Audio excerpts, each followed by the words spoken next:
সবাইকে স্বাগত জানাচ্ছি আমাদের প্রতি কার্য দিবসের নিয়মিত আয়োজন ব্যবসাপাতি সারাদিন অনুষ্ঠানে পুঁজিবাজার এবং অর্থনীতি নিয়ে আলোচনায় আপনাদের সাথে আছে আমি ইফাতারা। আর শুরুতেই জানিয়ে দিব ঢাকার পুঁজিবাজারের সূচক ও লেনদেনের খবর। আজ সপ্তাহের দ্বিতীয় কার্য দিবস ইতিবাচক ধারার মধ্যে দিয়ে পুঁজিবাজারে লেনদেন শুরু হয়েছে এবং এই মুহূর্তে ডিএসসির প্রধান সূচক ডিএসসি ইন্ডেক্সটি 10.89 পয়েন্ট বেড়ে অবস্থান করছে 5,786 পয়েন্টে। এছাড়া অন্য যে দুটো সূচক রয়েছে তার মধ্যে ডিএস30 সূচকটি আমরা দেখতে পাচ্ছি এই মুহূর্তে অবস্থান করছে 2125 পয়েন্টে, বেড়েছে 4.55 পয়েন্ট। আর সরিয়া ভিত্তিক সূচকটি এই মুহূর্তে অবস্থান করছে 1311 পয়েন্টে, বেড়েছে 0.29 পয়েন্ট। এরই মধ্যে মোট লেনদেন 270 কোটি টাকার উপরে ছাড়িয়েছে ঢাকার পুঁজিবাজারে। হাতবদল হওয়া কোম্পানিগুলোর মধ্যে 2 ঘন্টার লেনদেনে এখন পর্যন্ত 126টি প্রতিষ্ঠান রয়েছে দর বৃদ্ধি তালিকায়, আর দর হারানো তালিকায় উঠে এসেছে 91টি প্রতিষ্ঠান। শুধুমাত্র শেয়ারগুলোর ক্ষেত্রে এখন পর্যন্ত 151টি প্রতিষ্ঠানের দর বেড়েছে, দর হারিয়েছে 90টি প্রতিষ্ঠানের। আর শুধুমাত্র মিউচুয়াল ফান্ডগুলোর ক্ষেত্রে 11টি ফান্ড রয়েছে দর হারানো তালিকায়, 4টি ফান্ড রয়েছে দর বৃদ্ধি তালিকায়। এই ছিল এতক্ষণ পর্যন্ত সূচক ও লেনদেনের খবর। জানিয়ে রাখি, ব্যবসাপাতি অনুষ্ঠান চলাকালে আপনারা আপনাদের প্রশ্ন এবং মতামত পাঠাতে পারেন এসএমএস এর মাধ্যমে। এসএমএস পাঠাতে BIZO লিখে স্পেস দিয়ে আপনার নাম এবং প্রশ্ন পাঠিয়ে দিন 16232 নম্বরে যে কোনো মোবাইল থেকে। পুঁজিবাজার এবং সামগ্রিক অর্থনীতি নিয়ে আলোচনা করতে আজ আমাদের সাথে আছেন বাপেক্স বোর্ডের পরিচালক মোহাম্মদ জাহিদ হোসেন। আসসালামু আলাইকুম। আমরা আলোচনা শুরু করব। আপনাকে স্বাগত জানাচ্ছি আমাদের অনুষ্ঠানে। ধন্যবাদ। আমরা সূচক এবং লেনদেনের অবস্থান দেখলাম। ঢাকার পুঁজিবাজার কিন্তু বেশ কিছুদিন ধরে আমরা বেশ স্থিতিশীল অবস্থানে দেখতে পাচ্ছি এবং আমাদের অর্থনীতির সবগুলো সূচকও ভালো রয়েছে, কিন্তু তারপরেও কিন্তু বাজারের যে প্রাইমারি সেকশনটা রয়েছে তার কিন্তু আমরা নতুন করে কোনো আপডেট দেখতে পাচ্ছি না। অর্থাৎ বেশ অনেক দিন ধরে প্রাইমারিতে আমরা নতুন কোনো শেয়ার পাচ্ছি না। ধন্যবাদ। মেইন জিনিসটা হলো গিয়ে যে প্রাইমারি শেয়ারটা তো কোম্পানির পক্ষ থেকে আসবে। কোম্পানিগুলো যখন দেখবে যে তাদের বিনিয়োগের যথেষ্ট সুযোগ আছে এবং মার্কেট থেকে তারা টাকা তুলতে পারবে বিনিয়োগের উদ্দেশ্যে ক্ষুদ্র বিনিয়োগকারীদের কাছ থেকে, তখনই কিন্তু আইপিওটা আসবে। কিন্তু এখানে দুইটা জিনিস খুব ইম্পর্টেন্ট। একটা হলো গিয়ে যে এখন নিয়ন্ত্রক সংস্থা যে আছে সিকিউরিটিজ অ্যান্ড এক্সচেঞ্জ কমিশন, তারা কিন্তু খুব এখন সতর্ক যে ভালো কোম্পানি ছাড়া, যাদের ফান্ডামেন্টালস যেগুলো আছে সেগুলো ছাড়া যেন কোনো অবস্থাতে কোনো কোম্পানি মার্কেটে শেয়ার ফ্লোট করে বিনিয়োগকারীদের কোনোভাবে ক্ষতিগ্রস্ত করতে না পারে। যে কারণে দেখা যায় যে কোনো কোনো ক্ষেত্রে অনেক কোম্পানি তাদের আবেদন জমা দেওয়া সত্ত্বেও 1-1.5 বছর লেগে যায়। যদি নিয়ন্ত্রক সংস্থা পুরোপুরিভাবে সন্তোষজনক না হয়, তারা এটা অনুমতি দিচ্ছে না। এটা একদিক দিয়ে কিন্তু ভালো, যদিও সাময়িকভাবে মার্কেটে যে একটা গতিশীলতা এটা কিছুটা ক্ষতিগ্রস্ত হয়, বা দীর্ঘমেয়াদে এটা বিনিয়োগকারীদের জন্য খুবই সুফল বয়ে আনবে। আর এখন মার্কেট যেদিকে আগাচ্ছে, যে জানুয়ারি থেকে এখন পর্যন্ত প্রায় 14-15% গ্রোথ আসছে ইন্ডেক্সে, প্রতিদিনের সেলও প্রায় 700-800 কোটি টাকা অ্যাভারেজে। তো তাতে মার্কেট অবশ্যই ভালোর দিকে যাবে এবং আমার বিশ্বাস আরও ভালো ভালো বিনিয়োগকারীরা যারা আছেন, যারা কোম্পানি আছেন, বিনিয়োগকারীরা আছেন, তারাও এগিয়ে আসবেন মার্কেটকে আরও গতিশীল করার জন্য। আমরা পুঁজিবাজার নিয়ে আবার আপনার কাছে ফিরে আসবো, তার আগে নিব আরেক ছোট্ট একটি বিরতি। এ পর্যন্ত নিচ্ছি 30 সেকেন্ডের একটি বিরতি, সাথে থাকুন। বিরতির পর আবারও ফিরছি পুঁজিবাজার নিয়ে আলোচনায়। আমরা পুঁজিবাজার নিয়ে আলোচনা করছিলাম। আপনি বলছিলেন যে বিনিয়োগকারীরা তখনই আসবে যখন কিনা তারা তাদের বিনিয়োগ যেটা ছিল সেটা অনেকটা নিরাপদ থাকবে এবং তারা তাদের লভ্যাংশটা তুলে নিতে পারবে। তো সেক্ষেত্রে আমরা জানি এখন কিন্তু পুঁজিবাজারের জন্য আমাদের সরকারও পুঁজিবাজার বান্ধব এবং তারাও বলছে পুঁজিবাজারের জন্য সব ধরনের সহায়তা করা হবে এবং অর্থনীতির সবগুলো সূচকও আমাদের ভালো রয়েছে, কিন্তু তারপর আমরা কিন্তু আশানুরূপ বিনিয়োগটা পুঁজিবাজারের ক্ষেত্রে দেখতে পাচ্ছি না। সেই সাথে আবার আরেকটি জিনিস কিন্তু খুবই উল্লেখযোগ্য যে আমরা দেখতে আমাদের বিদেশি বিনিয়োগ কিন্তু বাড়ছে পুঁজিবাজারে। আসলে দুই ধরনের বিনিয়োগকারী, দেশীয় এবং বিদেশি। আমার মতে যে বিদেশি বিনিয়োগকারী স্ট্যাটিস্টিক্স আমাদের কাছে আছে, দেশীয় বিনিয়োগকারী 15-20% গ্রোথ এসছে এবং এটা কিন্তু শুধুমাত্র হয়েছে যে আমাদের স্টক মার্কেটের যে সম্ভাবনা, এই সম্ভাবনার কারণে কিন্তু এই বিনিয়োগটা বেড়েছে। তবে কিছু কিছু ক্ষেত্রে দেখা যায় যে কিছুটা শঙ্কাও থেকে যায়। কিছু জেড ক্যাটাগরি শেয়ার যারা 10 পয়সা, 15 পয়সা, 20 পয়সা ইপিএস তৈরি করতে পেরেছে, বাট তাদের মূল্য অনেক বেড়ে যাচ্ছে। তো এক্ষেত্রে বিনিয়োগকারীদেরকেও যথেষ্ট সতর্ক থাকা উচিত। আরেকটা জিনিস আমার মনে হয় যে শুধু কোম্পানিগুলোর কাছে সংবেদনশীল তথ্য চাওয়াটাই কিন্তু নিয়ন্ত্রক সংস্থার একমাত্র কাজ নয়। তার পরবর্তী সুশাসনের যেই পদক্ষেপগুলো আছে সেগুলো যদি তৈরি করা যায়, কারণ এটা তো কঠিন কিছু না, কারণ এখন সবই একটা সিস্টেমের মধ্যে আছে, বিভিন্ন রুলস রেগুলেশন আছে, ইলেকট্রনিক অনেক, পুরাটা এনভায়রনমেন্ট ইলেকট্রনিক। তো এখানে কারা আসলে কারসাজির সাথে জড়িত সেটা কিন্তু বের করা এবং সেক্ষেত্রে তাদেরকে যথাযথ শাস্তির ব্যবস্থা করা, জবাবদিহিতা নিশ্চিত করা এটা খুবই গুরুত্বপূর্ণ। তো এটা না হলে আমি বলবো যে মার্কেটের 70 থেকে 80 ভাগই এখন একটা সুশাসনের মধ্যে আছে, বাট এই 10 থেকে 12 20% যারা বিভিন্ন সময়ে এই কারসাজিগুলো করে, এটা শুধু বাংলাদেশে না, বিশ্বের সব শেয়ার মার্কেটে এই ঘটনাগুলো ঘটে। বাট ডিফারেন্স হলো কি তারা এই জিনিসগুলোকে একদম জিরো টলারেন্স এগুলোকে হ্যান্ডেল করে, যেটা বাংলাদেশে সব ক্ষেত্রে সম্ভব হয় না। বাট সুশাসনের দিকে আমাদের স্টক মার্কেটও এগিয়ে যাচ্ছে আমি বলবো। আর বিদেশি বিনিয়োগের ক্ষেত্রে মেইন জিনিসটা যেটা হচ্ছে, বাংলাদেশের যে ক্যাপিটাল মার্কেট থেকে যে ইলটা পাওয়া যাচ্ছে 8% 9%, এটা কিন্তু খুবই ভালো। এখন আমাদের সমস্যা হয়ে যাচ্ছে, আমাদের বিনিয়োগকারীরা এতে সন্তুষ্ট না, বিকজ 2010 সালে তারা 70% 80% প্রফিট হচ্ছিল। আবার এখন দেখা যাচ্ছে কিছু জেড ক্যাটাগরি শেয়ারে বিনিয়োগ করলে তার পাশের লোকটা আরো বেশি প্রফিট পাচ্ছে, তো এই জন্য সে ইন্টারেস্টেড হচ্ছে না। আরেকটা বড় ব্যারিয়ার কিন্তু এখানে কিছুটা লক্ষ্য করা যাচ্ছে, যে সঞ্চয়পত্র যেগুলো সরকার ফ্লোট করেছে, যেমন কিছুদিন আগে দেখা গেছে যে এটার রিটার্নের রেট এত ভালো, কর্পোরেটগুলো তাদের ব্যবসায় ইনভেস্ট না করে গিয়ে সঞ্চয়পত্রে ইনভেস্ট করছে 11-12%। তো 11-12% স্টক মার্কেট থেকে পাওয়াও, ভালো শেয়ার থেকে পাওয়া কঠিন। তো এদিকটাতেও সরকারকে একটু নজর দেওয়া লাগবে, যে দীর্ঘমেয়াদে স্টক মার্কেটকে ঠিক করার জন্য, বিনিয়োগ বান্ধব পরিবেশ তৈরি করার জন্য এটাকে একটু ফেজ আউট করা প্রয়োজন। গ্র্যাজুয়ালি এই বন্ড মার্কেট, সরকারি যে সঞ্চয়পত্রগুলো আছে সেগুলো থেকে বের হয়ে আসার পরিকল্পনা থাকা উচিত সরকারের। আমরা জানি যে চলতি সপ্তাহে ঘোষণা করা হবে চলতি বছরের দ্বিতীয় মুদ্রানীতি, এবং আমরা প্রথম মুদ্রানীতির সময় কিন্তু দেখেছি যে খুব বেশি কিছু না থাকার পরে জাস্ট একটি কথার প্রেক্ষিতে কিন্তু পুঁজিবাজারে অনেকটা ইফেক্ট পড়েছিল। তো সবাই কিন্তু জানে যে মুদ্রানীতির সাথে পুঁজিবাজারের খুব একটা সংশ্লিষ্টতা নেই, তারপরেও কেন এই প্রভাবটা পড়ছে, আমরা কেন এই ধারণা থেকে বের হতে পারছি না? আমরা দেখি যখনই আমাদের বাজেটের একটা বিষয় থাকে তখন একটা পুঁজিবাজারের প্রভাব পড়ে। যে কোনো অর্থনীতির সাথে, যে কোনো একটা সম্পর্কিত বিষয়ের সাথেই কিন্তু পুঁজিবাজারটা অনেকটা সংশ্লিষ্ট, যেটা কিন্তু হওয়া উচিত না। আচ্ছা, পুঁজিবাজার বাংলাদেশে মূলত মুদ্রানীতিটা মূলত হয় একটু কনজারভেটিভ, আমরা খুব এগ্রেসিভ না, একটু সংরক্ষণশীল আমাদের মুদ্রানীতি হয়। মুদ্রানীতি কয়েকটা বিষয় থাকে, যেমন গতবারের মুদ্রানীতিতে ক্রেডিট ফ্লো কত হবে, বা আমাদের ব্যাংকের স্প্রেড কীরকম থাকবে, এরকম একটা নীতি, বা ইনফ্লেশন রেটটা কেমন হবে, এগুলো দিয়ে কিন্তু বিনিয়োগকারীরা কিছুটা আঁচ করতে পারে যে সরকার পরবর্তী 6 মাসের জন্য কীরকম কৌশল গ্রহণ করবে মুদ্রার বিষয়। এই কৌশলটা যদি সংকোচনশীল হয়, অথবা যদি দেখা যায় যে এমনভাবে একটা স্প্রেড, মানে সুদের আয় এবং ব্যয় ব্যাংকের জন্য যদি বড় রকমের একটা অংশ রাখা হয়, তখন কিন্তু তারা বুঝে যায় যে আমাদের আসলে কোথায় আমরা বিনিয়োগ করব, স্টক মার্কেটে বিনিয়োগ করব নাকি ব্যাংকে রাখলে কোনটা আমাদের ভালো হবে। তো এটা কিন্তু যথেষ্টভাবে, যেহেতু খুব একটা এগ্রেসিভ না, সংরক্ষণশীল, যে কারণে খুব একটা প্রভাব পড়ে না, বাট কিছুটা প্রভাব তো পড়বেই। আর বাজেটের পরে আমাদের খুব একটা এবার প্রভাব পড়েনি, কারণ বাজেটে আসলে শেয়ারে বিনিয়োগকারীদের জন্য খুব একটা, আমি বলবো যে খুশি হওয়ার মতো তেমন কোনো পদক্ষেপ, অখুশি হওয়ার মতো কিছু ছিল না, যে কারণে খুব একটা ইতিবাচক বা নেতিবাচক কোনো প্রভাবই কিন্তু স্টক মার্কেটে পড়ে নাই। তো আমরা জানি যে এবার মুদ্রানীতি ঘোষণা করা হচ্ছে, ব্যবসায়ীদের জন্য আমরা কি ধরনের মুদ্রানীতি আশা করব? এবারে মুদ্রানীতি কেমন হবে, আপনার কি মনে হয়? মুদ্রানীতি অতটা সংকোচনশীল, কারণ আমাদের বারবার বলা হয় যে মুদ্রাস্ফীতিকে মাথায় রেখে কিন্তু মুদ্রানীতিটা তৈরি করা হয়, সাথে বিনিয়োগের একটা বিষয় থাকে, তারপরে ক্রেডিট ফ্লোটা কেমন হবে প্রাইভেট সেক্টরে, বিজনেস সেক্টরে, এটাকেও মাথায় রাখা হয়। তো আমার যেটা উদ্দেশ্য থাকবে সরকারের মুদ্রানীতি তৈরি করার ক্ষেত্রে, সেটা হলো গিয়ে যে অবশ্যই যেন বিনিয়োগ বান্ধব একটা মুদ্রানীতি তৈরি করা হয়। সেখানে কিছুটা যদি ইনফ্লেশন থাকেও, কারণ এখন এই বছর সামনে কিছুটা ইনফ্লেশন একটা প্রেশার থাকবে, কারণ চালের দামটা হুট করে বেড়ে যাওয়ায় এটা একটা ইনফ্লেশনারি প্রেশার, বন্যার কারণে একটা ইনফ্লেশনারি প্রেশার থাকবে। বাট এটাকে মাথায় রেখে যদি বেশি মাত্রায় সংকোচনশীল করা হয়, রক্ষণশীল করা হয়, এটা আবার বিনিয়োগের ক্ষেত্রে, ব্যবসার প্রসারের ক্ষেত্রে একটা বাধা তৈরি করবে বলে আমি মনে করি।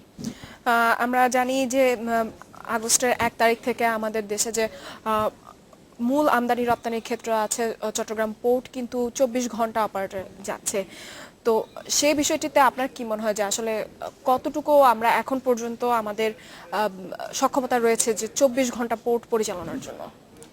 আসলে আমাদের পোর্টের যে সুযোগ সুবিধাগুলো ছিল, এই সুযোগ সুবিধাগুলো বিভিন্ন কারণে, রাজনৈতিক, অরাজনৈতিক, আমাদের অফিসারদের সক্ষমতা, বিভিন্ন কারণে পুরোপুরি এগুলাকে ব্যবহার করা সম্ভব হয় নাই। না সম্ভব হওয়ার কারণে যেখানে সারা বিশ্বে এখন লজিস্টিক্সকে ব্যবহার করে এখানে সক্ষমতা বা এফিসিয়েন্সি এনে প্রোডাক্টের প্রাইস কমানো হয়, সেখানে আমাদের চিটাগং পোর্টে অ্যাভারেজ একটা কন্টেইনার রিলিজ করতে 10 থেকে 11 দিন লাগে। কোনো কোনো ক্ষেত্রে অনেক ব্যবসায়ীকে আমি ব্যক্তিগতভাবে জানি প্রতি বছর তাদেরকে প্রচুর ড্যামারেজ দেওয়া লাগে শুধু পোর্টের কারণে।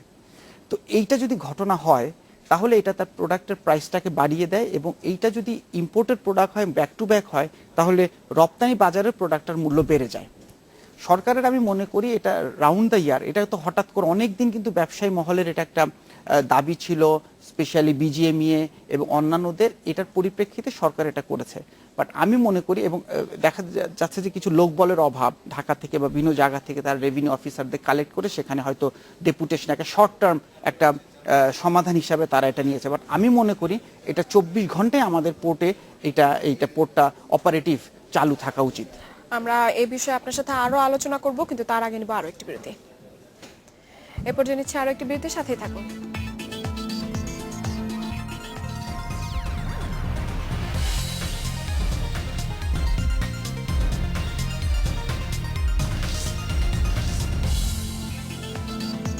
বিরতির পর আবারও আমন্ত্রণ জানাচ্ছি ব্যবসাপাতি সারাদিন অনুষ্ঠানে বাপেক্স বোর্ডের পরিচালক জাহিদ হোসেন আছেন আমাদের সাথে পুঁজিবাজার ও ব্যবসাপাতি নিয়ে আলোচনায়।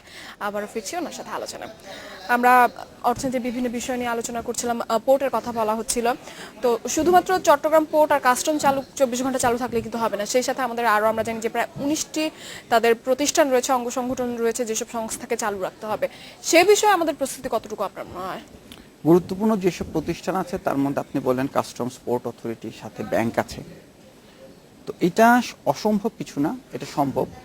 হয়তো প্রত্যেকটা প্রতিষ্ঠানকে যেটা করতে হবে তাদের সক্ষমতা অনুযায়ী লোকবল নিয়োগ করা, আরও যে বিভিন্ন লজিস্টিক্স আছে সেগুলোকে যথাযথ পর্যায়ে রাখা। আর আরেকটা জিনিস যেটা অনেক দীর্ঘদিন ধরে বলা হচ্ছিল যে চিটাগং পোর্টটা এখন যারা অপারেট করে তাদের সক্ষমতাটা সবার আগে যাচাই করা। তারা আসলে এই চিটাগং পোর্টের মতো এরকম একটা ব্যস্ত পোর্টকে তারা অপারেট করার মতো ক্যাপাসিটি বা নতুন যেসব টেকনোলজি আছে সেগুলোকে অ্যাপ্লাই করা। কারণ বাংলাদেশে কিন্তু বিদেশি বিনিয়োগের অন্যতম বাধা কিন্তু চিটাগং পোর্ট। কারণ যারা বিনিয়োগে আসে তারা দেখে যে বিভিন্ন ঢাকা চিটাগং হাইওয়েটার অবস্থা এতদিন ভালো ছিল না, সেখানে দীর্ঘ সময় লাগে, রাজনৈতিক অস্থিরতার সময় আরও বেশি চলে যায়। তারপরে হলো গিয়ে পোর্টের যেই দক্ষতার অভাব, এই সব মিলিয়ে কিন্তু আমাদের পোর্টটাকে শুধু 24 ঘন্টা চালু রাখলে চলবে না। প্রত্যেকটা কন্টেইনার হ্যান্ডেলিংয়ের জন্য যে স্ট্যান্ডার্ড টাইম, অন্যান্য পোর্টে যেরকম টাইমগুলো আছে সেটার সাথে ম্যাচ করতে হবে। তাইলে কিন্তু আমরা অন্য দেশ থেকে বিনিয়োগ না করিয়ে বিদেশি বিনিয়োগকারীদের আমরা এই দেশে বিনিয়োগটাকে নিয়ে আসতে পারবো এবং আমাদের পোর্ট ব্যবহার করতে তারা আরো উৎসাহিত হবে। সেই সাথে আমরা জানি যে পোর্টে কিন্তু আপনার চট্টগ্রাম পোর্টে স্ক্যানিং সিস্টেম চালু করা হচ্ছে। তো এই বিষয়টি চালু হলে আপনার কি মনে হয় যে আমাদের যে দীর্ঘসূত্রিতার বিষয় ছিল সেটা কিছুটা কমে আসবে, আবার বেড়েও যেতে পারে। এটাকে যদি প্রশাসনিক যে জটিলতাগুলো আছে আগে থেকেই যদি এগুলাকে কি আসতে পারে এবং এগুলাকে অ্যাড্রেস করার জন্য, হ্যান্ডেল করার জন্য কি রকম প্রক্রিয়া অনুসরণ করা উচিত সেগুলোকে অনুসরণ করে মনে রাখতে হবে যেন কোনো অবস্থায় এটা আবার আরেক ধরনের জটিলতা তৈরি না করে। বাট এটার প্রয়োজন আছে সব জায়গায় এরকম একটা প্রস্তুতি এখন পর্যন্ত কতটুকু আছে সেই বিষয়ে আমাদেরকে খুব ভালো মতন দেখতে হবে। আমরা জানি যে বিদেশে বিনিয়োগের জন্য কিন্তু আগ্রহী ছিল বেশ কয়েকটি প্রতিষ্ঠান, এবং এরই মধ্যে আমরা দেখেছি যে কতগুলো প্রতিষ্ঠান অনুমতিও পেয়ে গেছে। তো যেখানে আমরা জানি যে আমাদের দেশেই কিন্তু আপনার প্রায় 100টির মতন অর্থনৈতিক জোন চালু হচ্ছে, সেক্ষেত্রে এই মুহূর্তে এসে যদি বিদেশে বিনিয়োগ করা হয় আমাদের দেশি প্রতিষ্ঠানগুলো, সেক্ষেত্রে আমাদের অর্থনীতির জন্য কতটুকু ভালো হবে অথবা খারাপ হবে আপনার মনে হয়? প্রথম কথা অবশ্যই অর্থনীতির জন্য খারাপ হবে, কারণ আমরা বলছি আমাদের জিডিপির সাথে বিনিয়োগের রেটটা 35% নিয়ে যেতে হবে, যেটা এখন 30-এর কাছাকাছি আছে। আর অন্যদিকে আমরা আমাদের ব্যবসায়ী যাদের কাছ থেকে আমরা বিনিয়োগ আশা করছি তারা বিদেশে গিয়ে বিনিয়োগ করছে। এটার কারণটা হলো গিয়ে এখন যারা আরএমজি সেক্টরে আছে, তৈরি পোশাক, তাদের মতে প্রায় 50 ভাগের ক্যাপাসিটি তারা ইউজ করতে পারে বিভিন্ন কারণে, কোনো জায়গায় বিদ্যুৎ, কোনো জায়গায় গ্যাসের কারণে, আবার তারা যেসব জ্বালানি ইউজ করে তাদের মেশিনগুলো চালায় বা ফ্যাক্টরিটা অপারেট করে খুবই এক্সপেন্সিভ, খুবই ব্যয়বহুল, যেটা দিয়ে তারা বায়ারের যে টার্গেটেড প্রোডাক্টের প্রাইস থেকে এটা তারা মিট করতে পারে না। এখন আমি ব্যক্তিগতভাবে অনেক কোম্পানিকে জানি যাদেরকে বায়ারই বলেছে যে তোমরা এই স্পেসিফিক কান্ট্রিগুলোতে যাও, আমরা তোমাদেরকে বিভিন্ন যেসব সাপোর্ট লাগে কোনো কোনো জায়গায় যদি ল্যান্ড লাগে, যেমন আপনি এখন জানেন যে আফ্রিকাতে বিভিন্ন কান্ট্রি আছে যেখানে অ্যাবান্ডেন্ট প্রচুর ল্যান্ড পড়ে আছে, গেলে ওই ল্যান্ডগুলো সহজেই ব্যবহার করা যায়। ন্যাচারাল রিসোর্স যেগুলো আছে গ্যাস বা অন্যান্য, সেগুলো ব্যবহার করা যায়। পাওয়ারের একটা সংস্থান আছে। আর সবচেয়ে যেটা আমাদের আরএমজি সেক্টরের জন্য যেটা খুব গুরুত্বপূর্ণ, সেটা হলো সস্তায় লেবার পাওয়া, সেটা ওই সব দেশে আছে। এখন যেই সব দেশে বিনিয়োগ করলে আমাদের বিনিয়োগকারীরা লাভবান হবে, এটা তো আসলে বন্ধ করে রাখা যাবে না। যদি আমরা সরাসরি সরকার যদি ফর্মালি আনুষ্ঠানিকভাবে তাদেরকে এই অনুমতিগুলো না দেয়, অন্য কোনো না কোনোভাবে এই বিনিয়োগটা কিন্তু হয়ে যাবে। সো প্রথম দরকার হলো কি আমার বিনিয়োগের জন্য পরিবেশ, ইনফ্রাস্ট্রাকচার এনশিওর করা, অবকাঠামো, তার মধ্যে গ্যাস একটা অন্যতম অবকাঠামো, পোর্ট একটা অন্যতম অবকাঠামো, এবং আরও যে সকল সহায়ক অবকাঠামো সুবিধাগুলো আছে সেগুলোকে এনশিওর করতে না পারলে তাহলে কিন্তু বিনিয়োগ, দেশের বিনিয়োগ আলটিমেটলি বাইরে চলে যাবে। এটা বন্ধ করার কোনো উপায় নেই। আমরা তো জানি যে বেইরা কিন্তু তাদের ওয়ান স্টপ সার্ভিসের কথা, যেটা আমরা অনেক দিন ধরে শুনে আসছি, সেটি এই বছরের ডিসেম্বরের মধ্যে চালু হওয়ার কথা আশা তারা প্রকাশ করছে। তো সেক্ষেত্রে আপনাকে বিটা কি সক্ষম হবে আমাদেরকে, আমাদের বিনিয়োগকারীদের এই ধরনের সব সুযোগ সুবিধা একই বিষয়ের আওতায় দেওয়া?